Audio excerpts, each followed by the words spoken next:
What's happening, everybody? Justin, Bridgewater's Finest on YouTube, Blockbuster_guy on Twitter, and welcome to Week 12 of my weekly NFL Pick show for the 2013-2014 NFL season.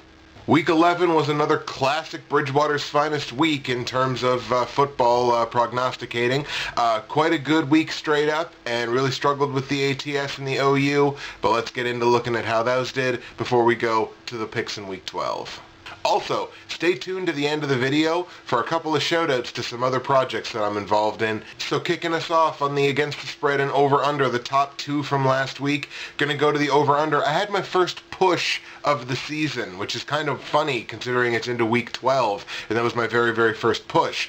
I told you to take over 41 points in Jacksonville, Arizona. That ended up being, I believe, 27-14, so that was exactly 41 points. So I had a push on that one. I also told you to take under in the Tampa Bay-Atlanta game, and Atlanta does what Atlanta does this year and shat the bed so badly that the under didn't work out, so that didn't work for me. So I was 0-1-1 on the over-unders in Week 12. That leaves me, or Week 11, sorry, and that leaves me with an overall record of 9-12-1 over-under this year. Going against the spread, a little bit more successful. I told you to take Chicago -2.5.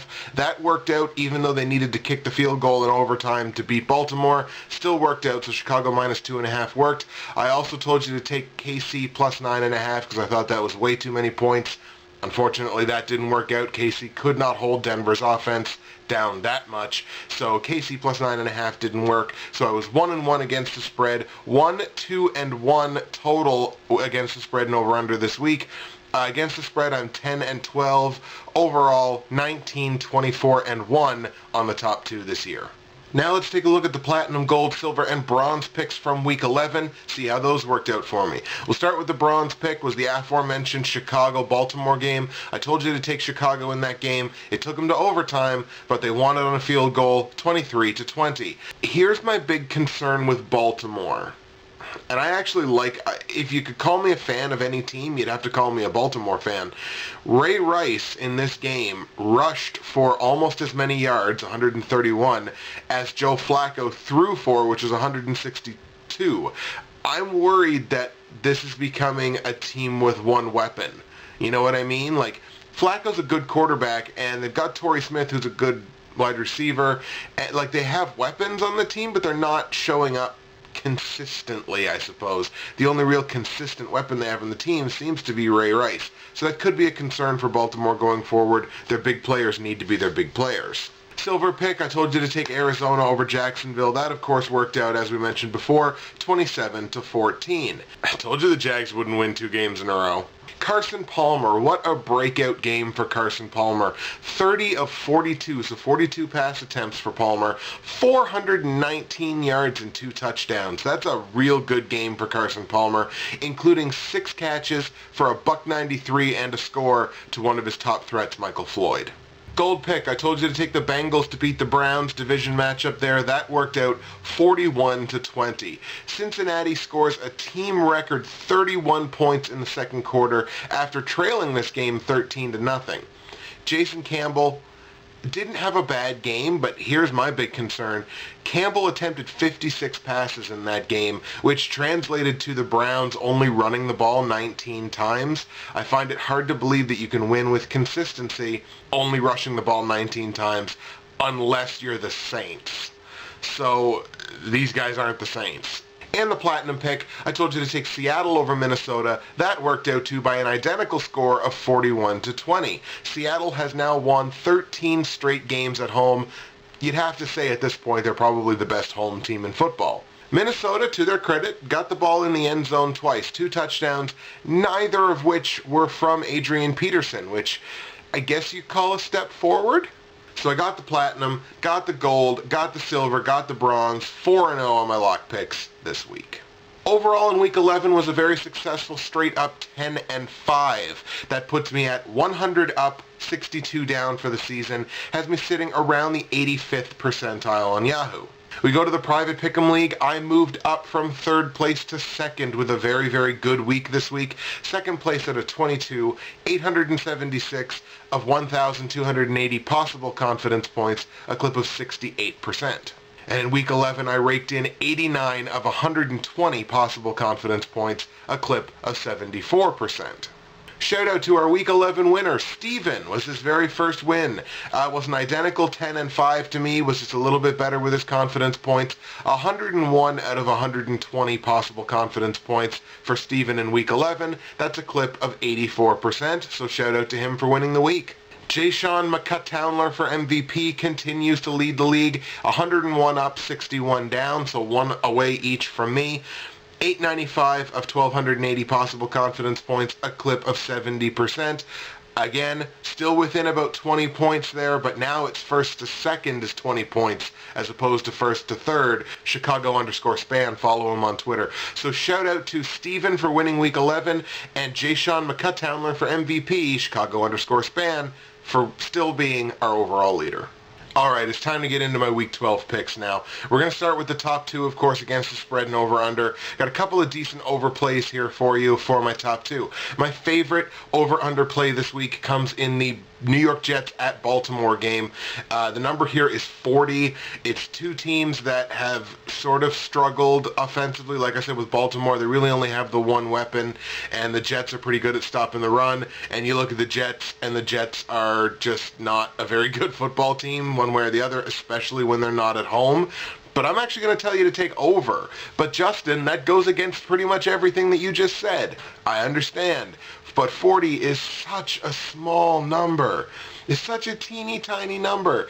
And I know that it's two teams that kind of struggle offensively, but when Baltimore plays at home, they're better. And the Jets are maybe looking better. Look, I really don't have justification for this. I just feel like the game's going to go over. I just think 40 points is way too few, and I'm the sucker, I guess, that sees a 40 and is just like, oh, well, I got to take the over in that. So I guess that's what I'm going to do here, too.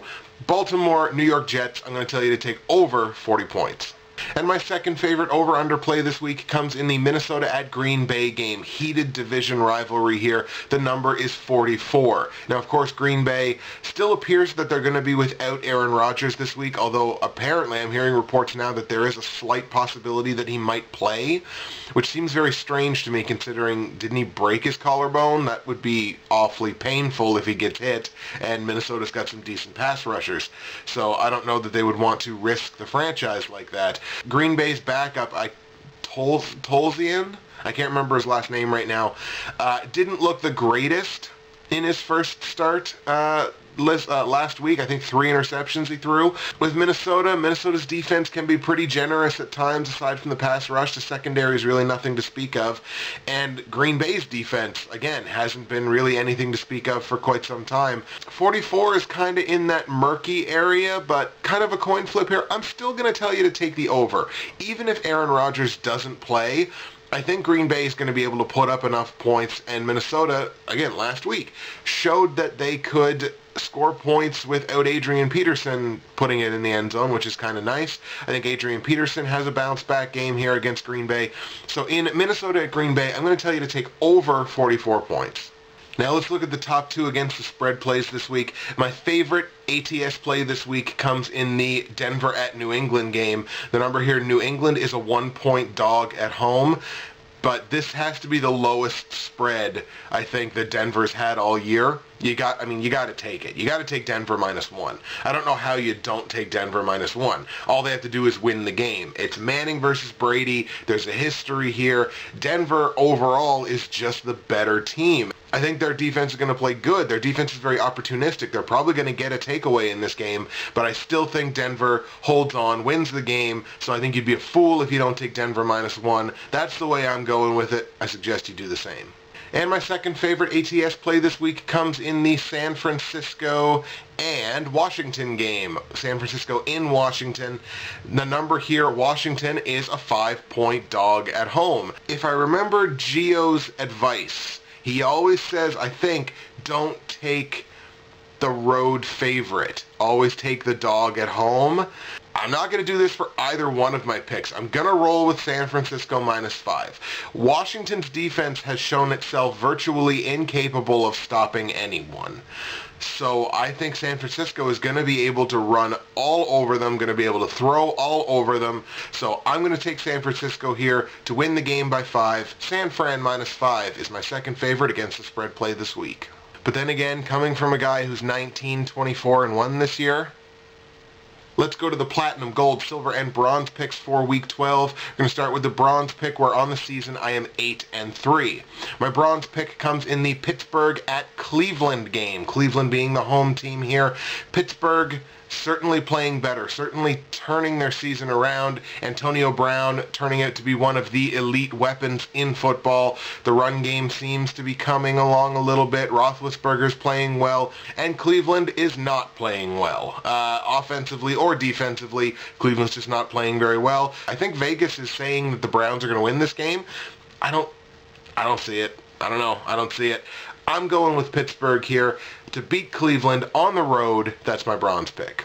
Let's go to the silver pick, where I am an identical 8-3 to my bronze pick. My silver pick comes in the Tampa Bay at Detroit game. Now, Detroit did everything in their power to throw their game away last week, and they ended up doing it, although Calvin Johnson certainly didn't want to throw that game away. I don't think Tampa Bay's got anything for them here. Tampa Bay has been looking better, but then again, that was against Atlanta. So, I just think Detroit's a better football team. I think Detroit's got a better defense. I think they get to Mike Glennon, or whoever the hell's playing quarterback for Tampa Bay these days. I think they get to him early and often. I think they keep Tampa Bay relatively under wraps here. I think Detroit wins this game handily. So in Tampa Bay at Detroit, I'm taking Detroit at home for my silver pick.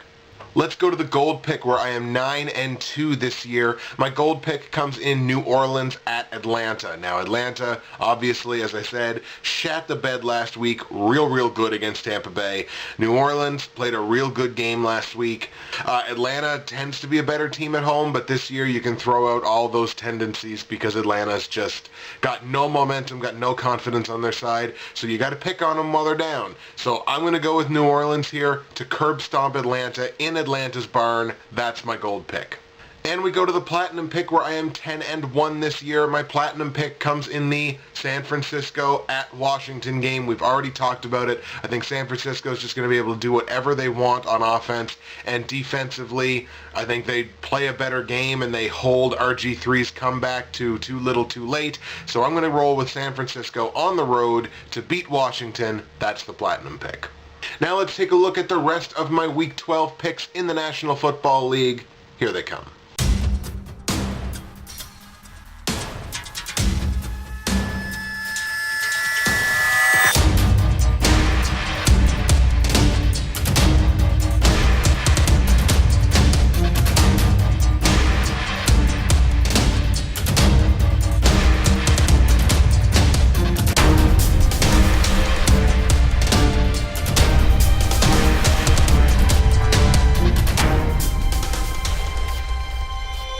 That's the Week 12 show for you folks. Comments, hate, and love, you know where they go in the comment section below, as long as you updated your YouTube account and can still do so. A shout out to my buddy Tyler Seelig and his On the Gamely vidcast. That is on a new video game blog that he just started a couple of weeks ago called Gamecepticon. Of course, a play on the Transformers Decepticon name.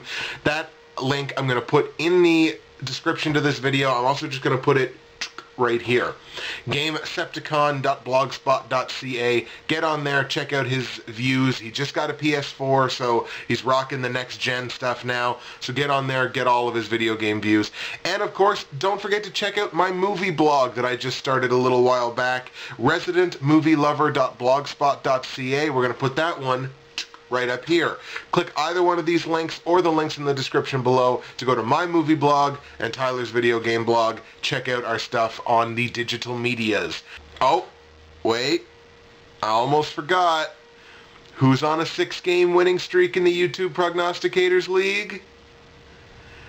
This guy, a full 2 games ahead of the next person in my division. I got a real tough matchup here coming up this week.